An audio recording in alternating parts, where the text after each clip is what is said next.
મિત્રો, ઘણી ગૃહિણીઓને એક આ બહુ જ ગંભીર પ્રશ્ન છે ઉનાળામાં કે શાકભાજી કઈ રીતે સાચવવી, એમાંય લીલા દાણા તો મળવા ખૂબ જ મુશ્કેલ હોય છે અને જો મળી જાય ને તો એને રાખવા ખૂબ જ મુશ્કેલ છે, કેમ કે ઉનાળામાં જલ્દીથી બગડી જતા હોય છે. ગમે તે રીતે આપણે એને સાચવીએ તો પણ એ બગડી જ જતા હોય છે. તો આજે હું ધાણા માટે અને બીજી પણ ઘણી એવી કિચનની ટિપ્સ લઈને આવી છું જે તમારા કિચનમાં તમને ખૂબ જ ઉપયોગી નીવડશે અને તમારા કામ એકદમ સરળ બનાવી દેશે. તો માર્કેટમાંથી જ્યારે આપણે ધાણા લાવીએ છીએ ને, લીલા ધાણા, તો આપણે એને સૌથી પહેલાં તો ધોઈ કાઢીએ છીએ. ધોઈ અને પછી એના આવા જે ગંદા પત્તા હોય ને એ કાઢી લેતા હોય છે, પરંતુ પછી જ આપણે જે સાચવી છે ને એ જ રીત ખોટી છે. તો શું કરવાનું છે? સૌથી પહેલાં તો આપણે ધાણાને ધોવાના નથી, આપણે એમ જેવા લાવ્યા છે એવા જ રહેવા દેવાના છે અને પછી આપણે એના અંદરના બધા જ ગંદા પત્તા, ડાળી બધું કાઢી લેવાનું છે. પછી એક કાચનો જાર લેવાનો છે અને એની અંદર 1 ગ્લાસ જેટલું પાણી રેડવાનું છે. પછી એની અંદર 2 ચપટી જેટલી સાકર એટલે કે ખાંડ ઉમેરવાની છે. 2 ચપટી જેટલી જ ઉમેરવાની છે અને સારી રીતે પાણીમાં મિક્સ કરી લેવાની છે, હલાવી લેવાની છે. અને પછી આપણે જે ધાણા સાફ કરીને રાખ્યા છે ને એ ધાણા લેવાના છે. એ ધાણા કેવી રીતે આની અંદર આપણે મૂકવાના છે એ તમે ધ્યાનથી જોજો, વિડીયોને જરા પણ સ્કીપ ના કરતા. તો એના જે મૂળ છે ને એ ડૂબે એવી રીતે આપણે ધાણાની અંદર મૂકવાના છે. પછી આવી પ્લાસ્ટિકની કોઈ પણ પોલિથીન લઈ લેવાની છે, પારદર્શક હોય ને એવી, આરપાર દેખાય એવી. તો આવી રીતે એને પહેરાવી દેવાની છે અને પછી નીચેથી ગાંઠ લગાવી દેવાની છે. આ તો મારી જોડે અત્યારે થોડા ધાણા છે તો આવી રીતે બતાવું છું. વધારે ધાણા હોય ને પત્તા જો નીચે દેખાતા હોય ને તો પણ તમારા ધાણા બગડી જશે. પણ આવી રીતે પૂરા પેક કરી દેવાના છે પોલિથીનમાં. ને તમે જોઈ શકો છો કે મૂળિયા પાણીની અંદર ડૂબેલા છે. મૂળિયા ડૂબેલા જ રહેવા જોઈએ, ઉપર ના આવવા જોઈએ. પછી આવું જ આપણે ફ્રીજમાં મૂકી દેવાનું છે અને પછી જ્યારે પણ યુઝ કરવું હોય ને ત્યારે ફ્રીજમાંથી બોટલ કાઢી એક પત્તું નથી તોડવાનું, સીધી દાળ જ આપણે કાઢી લેવાની છે અને પછી આપણે ફરીથી એને આવી રીતે પોલિથીન પહેરાવી અને ફ્રીજમાં મૂકી દેવાનું છે. ટિપ્સ ગમી હોય તો એક લાઈક જરૂરથી કરજો. અને હવે આપણે જોઈ લઈએ મરચાં. મરચાં પણ ઘણી ગૃહિણીઓ સ્ટોર કરે છે ને તો ખોટી રીતે કરતી હોય છે અને પછી એના લીધે મરચાં બગડી જતા હોય છે. તો શું કરવાનું છે? સૌથી પહેલાં મરચાંને ધોઈ લેવાના છે. ધોઈ લીધા પછી કોરા કરવાના છે. કોરા કરી લીધા પછી એના ઉપરના દાંડલા કાઢી લેવાના છે. દાંડલા કાઢતી વખતે ખાસ ધ્યાન રાખવાનું છે કે દાંડલો બટકી ના જવો જોઈએ. બટકેલો દાંડલો હશે અને ઉપરનું એનું જે છોતરું હોય ને એ ચોટેલું રહેશે ને તો પણ મરચાં બગડી જશે. તો ઘણાને એવી ઉતાવળ હોય છે કે દાંડલાને ફટાફટ આમ કટ કરતા જાય એટલે ઉપરની જે છાલ હોય ને એ રહી જાય અને ઉપરનો દાંડલો નીકળી જાય, એટલે એમ થાય કે આપણે દાંડલા કાઢી લીધા, પણ એ ખોટી રીત છે. એવી રીતે કરશો તો મરચાં બગડી જ જવાના છે, એ સારા નહીં રહે. તો અત્યારે હું તમને વિડીયોમાં બતાવી રહ્યું છું ને એ સેમ એવી જ રીતે તમારે મરચાંના બધા જ દાંડલા કાઢવાના છે.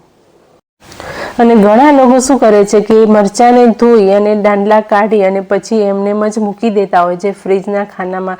તો મરચાં એકદમ ચીમડાઈ જાય છે, સુકાઈ જાય છે. એવી રીતે નથી રાખવાના, કોઈ પોલિથીનમાં પણ નથી રાખવાના. એને આપણે કઈ રીતે રાખીએ જોઈશું. ને અત્યારે તમે જોઈ શકો છો કે જો આ મરચાંમાં દાંડલો નીકળી ગયો છે ને એની ઉપરના જે છાલ હોય ને એ રહી ગઈ છે. તો એના લીધે મરચું બગડી જ જાય છે. એક મરચું બગડશે એટલે બધા જ મરચાંને બગાડે છે. તો અહીંયા પૂરેપૂરા બધા જ દાંડલા આપણે કાઢી લીધા છે અને એને આપણે આવી કોઈ પણ સ્ટોરેજ બેગ એટલે કે શાકભાજીની જે બેગ આવે છે ને, તમને મીશોમાંથી પણ સહેલાઈથી મળી જશે. આવી પ્લાસ્ટિકની બેગ હોય ને તો મરચાં એની અંદર સરસ રહેતા હોય છે, સારા રહે છે લાંબો સમય માટે. પરંતુ એનામાં પણ ભેજ વળે છે. તો એના માટે શું કરવાનું છે? તો બધા મરચાં અંદર નાખ્યા બાદ અડધા થઈ જાય ને મરચાં ભરી દેવાનું. પછી આપણે ટીશ્યુ પેપર લઈ લેવાનું છે. ટીશ્યુ પેપરને આપણે થોડું પહોળું કરી અને કોથળીમાં અંદર મૂકી દેવાનું છે. ટીશ્યુ પેપર મૂકવાથી અંદર જે ભેજ વળે છે ને પાણીનો એ શોષી લેશે ટીશ્યુ પેપર, એટલે મરચાં લાંબા સમય સુધી સારા રહે છે. અડધું નીચે અડધું ઉપર અને ફરીથી ઉપર આપણે મરચાં મૂકવાના છે. તમે ઈચ્છો તો 2 ટીશ્યુ પણ અંદર રાખી શકો છો, અથવા તો ટીશ્યુની અંદર તમે વીંટાળીને મૂકશો ને તો પણ ચાલે, પણ એ આપણે લેતી વખતે આપણને થોડી તકલીફ પડતી હોય છે. એટલે આવી રીતે કરશો ને તો પણ તમારા મરચાં 15થી 20 દિવસ સુધી ઉનાળામાં સરસ ફ્રેશ એવા તાજા જ રહેશે. અને મરચાં ભર્યા પછી આપણે હવા કાઢી લેવાની છે. હવા અંદર રહી જશે ને તો પણ મરચાં ખરાબ થઈ જાય છે. એટલે હવા આવી રીતે દબાવી અને કાઢી લેવાની અને પછી એની જીભને બંધ કરી દેવાની. એટલે મરચાં તમારા 15થી 20 દિવસ સુધી એકદમ ફ્રેશ રહેશે. અને આવી રીતે પછી આપણે એને ફ્રીજમાં મૂકી દેવાનું છે. તો આ ટિપ્સ તમને કેવી લાગી? શું તમે પણ પહેલાંથી આવું જ કરતા હતા કે અલગ રીતે સ્ટોર કરતા? એ મને કોમેન્ટમાં જરૂરથી જણાવજો. ચલો જોઈ લઈએ આગળની નવી ટિપ્સ. મિત્રો, બીટમાંથી ઘણી એવી રેસીપી બનતી હોય છે અને બીટના કલરથી ઘણી એવી મીઠાઈઓ પણ આપણે બનાવતા હોઈએ છીએ.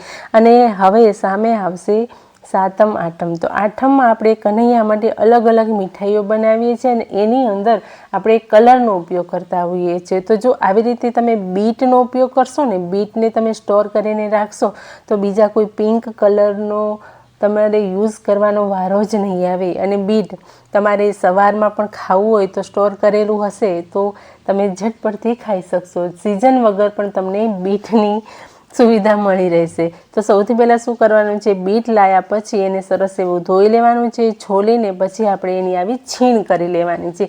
છીણ કર્યા પછી એને સૂકવી દેવાનું છે તડકામાં 2 દિવસ માટે. 2 દિવસ સારી રીતે સૂકવશો ને એટલે બીટ એકદમ સરસ એવા સુકાઈ જશે. બીટને સુકાતા વાર નથી લાગતી, પરંતુ એનામાં પાણી હોય છે, ભેજ હોય છે, એટલે થોડીક વાર લાગે છે. જો તમે પંખા નીચે મૂકશો ને તો વધારે વાર લાગશે. એના કરતાં તડકામાં સૂકવશો તો 2 દિવસમાં સરસ એવા સુકાઈ જશે. તો સુકાઈ ગયા બાદ કંઈક એનો કલર આવો થઈ જતો હોય છે. તમને લાગશે નહીં કે આ બીટ છે. તો થોડા જાડા મોટા પણ મેં કટકા કરીને નાખેલા છે. તો હવે આ બીટનું શું કરવાનું? આ સુકાયેલા બીટમાંથી આપણે કલર કઈ રીતે બનાવી શકીએ? તો અહીંયા તમે જોઈ શકો છો કે બીટ થોડું સરસ એવું આમ બટકી જાય એવું થઈ ગયું છે. એટલે કડડ અવાજ આવે છે.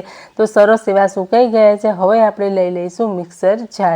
મિક્સર જારની અંદર આ બધા જ બીટને આપણે એડ કરી દેવાના છે.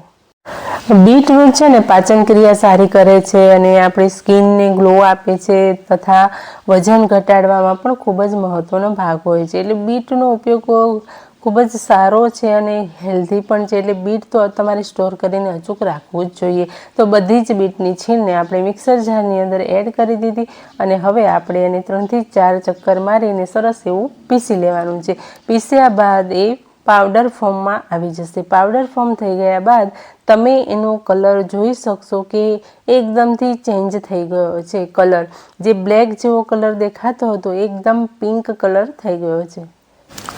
તો આ બીટરૂટનો પાવડર તમે ફ્રીજમાં મૂકશો તો 4થી 5 વર્ષ સુધી એવો ને એવો રહેશે. અને જો તમે બહાર મૂકશો તો 2 વર્ષ સુધી જરા પણ ખરાબ નથી થતો, જરા પણ બગડતો નથી. અને જ્યારે પણ તમારે મીઠાઈ બનાવવી હોય અથવા તો બીટના તમારે પરોઠા બનાવવા હોય તો તરત જ 1 ચમચી એડ કરો અને સરસ એવો કલર ગુલાબી પિંક કલર તમને મળી જશે. છે ને એકદમ સહેલી રીત. તો મિત્રો, આજની આ બધી જ ટિપ્સમાંથી કઈ ટિપ્સ તમને સારી લાગી? જો ગમી હોય કોઈ પણ ટિપ્સ તો પ્લીઝ કમેન્ટમાં મને જરૂરથી જણાવજો. કયા ગામથી, શહેરથી જોઈ રહ્યા છો એ પણ મને જણાવજો.